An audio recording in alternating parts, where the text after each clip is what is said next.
somebody who feels you're not the first, and you won't be the last, but you are the one I remember.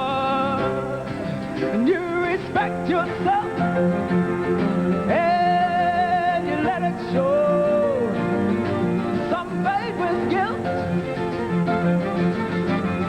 and the shame, the way you tell your story with no tears for yourself. Just an everyday boy doing everyday things. You're not the first, and you won't be the last, but you are the one I remember.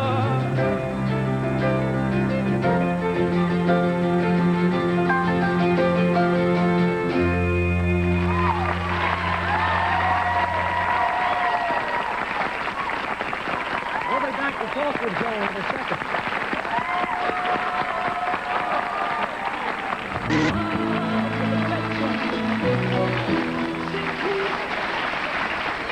Joan Armatrading is one of those names that I have continually read about over the years, you know.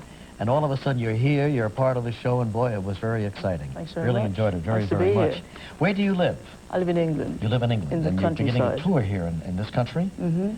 Terrific. It's And, actually a world tour. Oh, wow. We're now on the American part of the tour, Mhm. which I think lasts for about 5 weeks, but I can't actually tell you where the first date is. I should know, I'm sorry. No, that's all right. No, not at all. I guess it just becomes like that, though. You're doing a world tour. I mean, if this is Tuesday, it must be Belgium, you know, that kind of thing. Mm. But do you love it, or is touring a true grind for you? Oh, no, I really enjoy it. I really like it. I mean, the thing is that, you know, we set a show and have a certain amount of songs to play.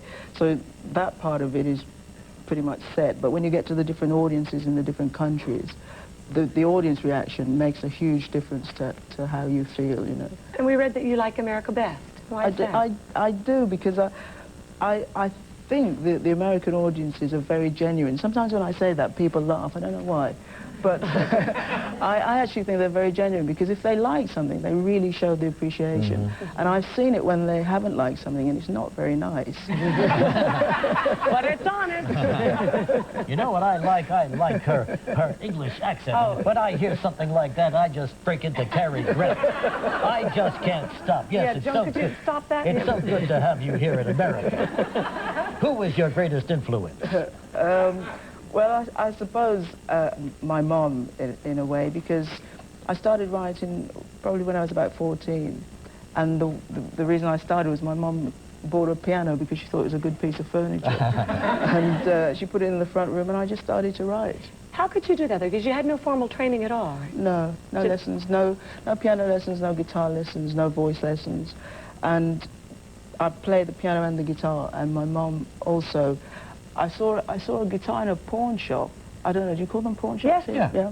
I called. Yes, we what do. do I know?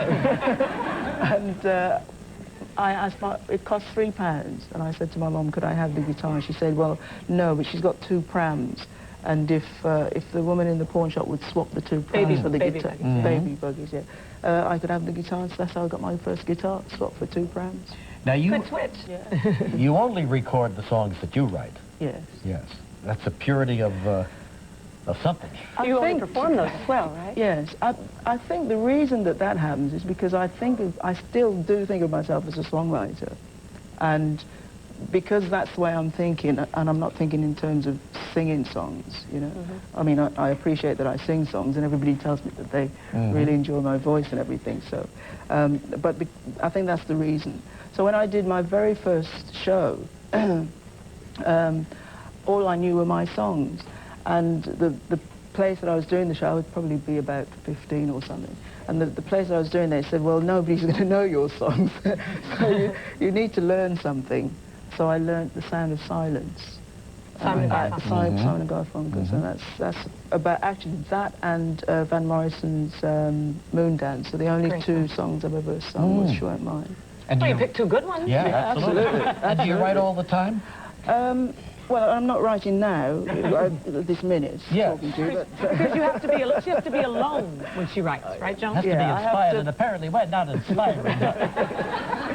Yeah, I have to be on my own. I sometimes write on the road, very rarely, but I like to write at home, just in the, you know, nice and quiet. With Isn't that nice to have that talent? Yeah.